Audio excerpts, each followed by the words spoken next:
Hello friends, welcome back to GK HK YouTube channel. તો આજે આપણે આ વિડીયોમાં પંચાયતી રાજ વિષયના કેટલાક ટોપિકની પ્રશ્નોત્તરી જોવાના છીએ, તો અંત સુધી આ વિડીયોમાં બની રહેશું। ટોપિક છે ગ્રામ પંચાયત। ગ્રામ પંચાયતની રચનાની જોગવાઈ બંધારણના કયા ભાગમાં કરવામાં આવી છે? ભાગ 4। કેટલી જનસંખ્યાવાળા ગામમાં ગ્રામ પંચાયત હોય છે? 25,000થી ઓછી। પંચાયતોની ચૂંટણીનો પ્રથમ તબક્કો કયો છે? મતદાર યાદીની પ્રસિદ્ધિ અને પ્રમાણિત નકલોની કસ્ટડી। ગ્રામ પંચાયતની સભ્ય સંખ્યા કેટલી હોય છે? ઓછામાં ઓછી 8, વધુમાં વધુ 16। ગ્રામ પંચાયતના સદસ્ય તરીકે ચૂંટાવા માટે લઘુત્તમ ઉંમર કેટલી હોવી જોઈએ? 21 વર્ષ। પંચાયતની સભ્ય સંખ્યા કઈ રીતે નક્કી થાય છે? 3,000ની વસ્તી સુધી 8 સભ્ય, ત્યાર પછી 3,000ના વધારા પર 2 સભ્ય વધશે ફોર્મ્યુલા મુજબ। ગ્રામ પંચાયતની રચના માટે ઓછામાં ઓછી કેટલી વસ્તી હોવી જોઈએ? 500। જૂથ પંચાયતમાંથી 2 પંચાયતો બનાવવી હોય તો ઓછામાં ઓછી કેટલી વસ્તી હોવી અનિવાર્ય છે? 1,000।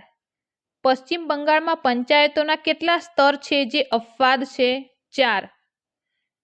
ગામડાના વહીવટનો વિકાસ બંધારણ હેઠળ કોને સોંપવામાં આવ્યો છે? રાજ્યોને।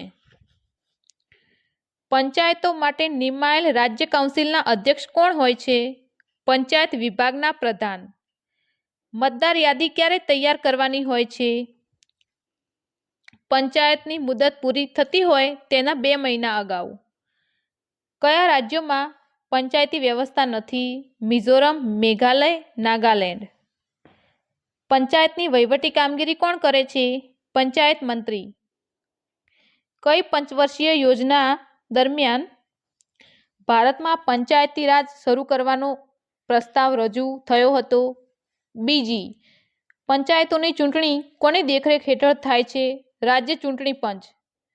ગુજરાતમાં અલગ ગ્રામ પંચાયત રચવાની સત્તા કોને છે? વિકાસ કમિશનર। ગ્રામ પંચાયતની ચૂંટણીમાં ગણપૂર્તિ કોરમ માટે કેટલા સભ્યોની હાજરી અનિવાર્ય છે?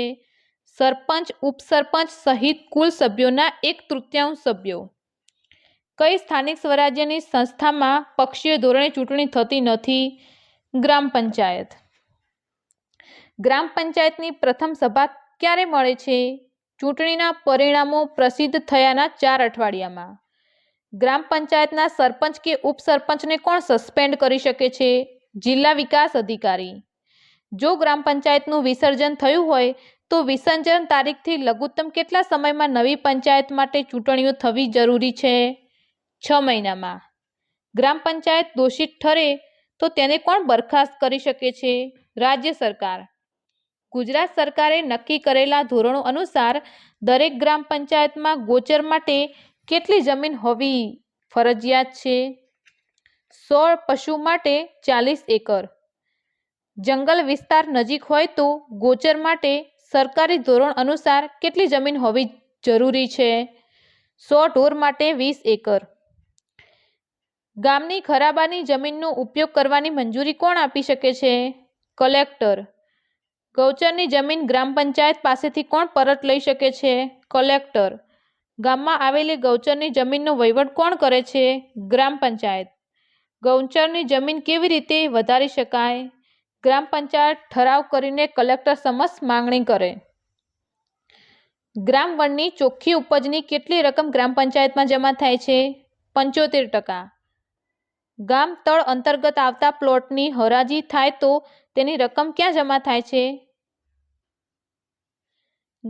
રાજ્ય સરકાર। ગુજરાત સરકારે ગ્રામ પંચાયત માટે કેટલા વેરા ઉઘરાવવાનું ફરજિયાત ઠરાવ્યું છે? 3।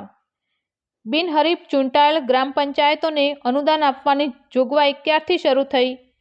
2001થી। જો કોઈ વેરા ન ભરે તો તેની મિલકત હકતીનો હુકમ કોણ કાઢે છે? જો કોઈ વેરા ન ભરે તો તેની મિલકત જપ્તીનો હુકમ કોણ કાઢે છે? ગ્રામ પંચાયત। કઈ નિધિમાં ગ્રામ પંચાયતે ફાળો આપવાનો હોય છે? જિલ્લા વિકાસ નિધિ. ગ્રામ પંચાયતે જમીન મહેસૂલની કુલ આવકના કેટલા રકમની શિક્ષણ માટે જોગવાઈ કરવી જરૂરી છે? 5%. ગ્રામ પંચાયતના બજેટમાં કુલ મહેસૂલી આવકના કેટલા ટકા જોગવાઈ ખેતીવાડી માટે કરવી જરૂરી છે? 15%. ગ્રામ પંચાયતોના હિસાબોના ઓડિટની નોંધ કોને મોકલવામાં આવે છે? તાલુકા પંચાયતને. ગુજરાત પંચાયત ધારા 1993 અનુસાર જમીન મહેસૂલની વસૂલાત કરવાનું કામ કોણ કરે છે? ગ્રામ પંચાયત. ગ્રામ પંચાયતના એક વોર્ડમાં નોંધાયેલા મતદારોના મંડળને શું કહે છે? ગ્રામ સંસદ. ગ્રામ પંચાયતમાં અનામત બેઠકોની ફાળવણી કોણ કરે છે?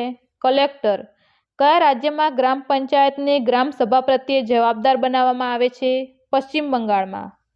અવિશ્વાસની દરખાસ્ત બોલાવવામાં સરપંચ નિષ્ફળ જાય તો પંચાયત મંત્રી તેની જાણ કોને કરે છે? તાલુકા વિકાસ અધિકારીને. ગ્રામ પંચાયતમાં તાકીદના પ્રસંગે ખર્ચ મંજૂર કરવાની સત્તા કોને છે? તાલુકા પંચાયતને.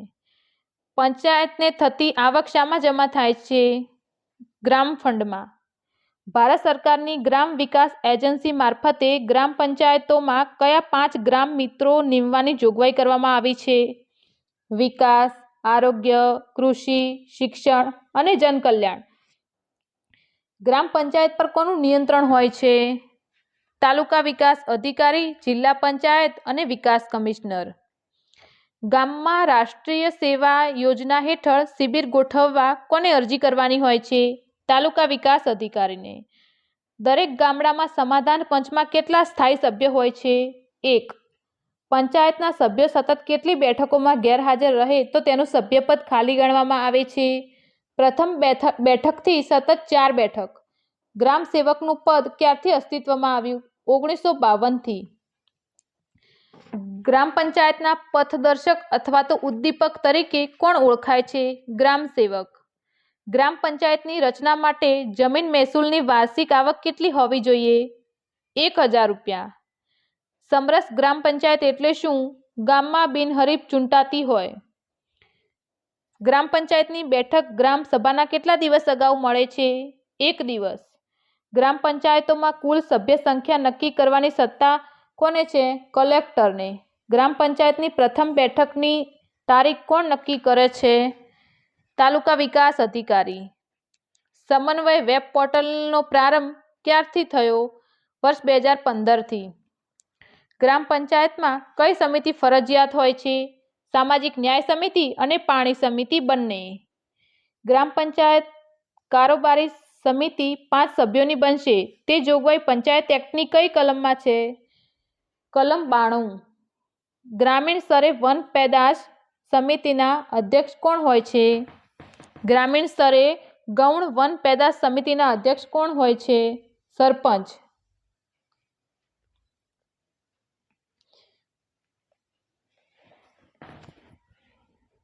જો તમને અમારો વિડીયો ગમ્યો હોય તો વિડીયોને લાઇક કરી તમારા મિત્રો સાથે શેર કરો અને ચેનલને સબસ્ક્રાઇબ કરવાનું બિલકુલ ન ભૂલશો, જેથી આવનારા તમામ વિડીયોની નોટિફિકેશન તમને સૌપ્રથમ મળી રહે. જય હિન્દ.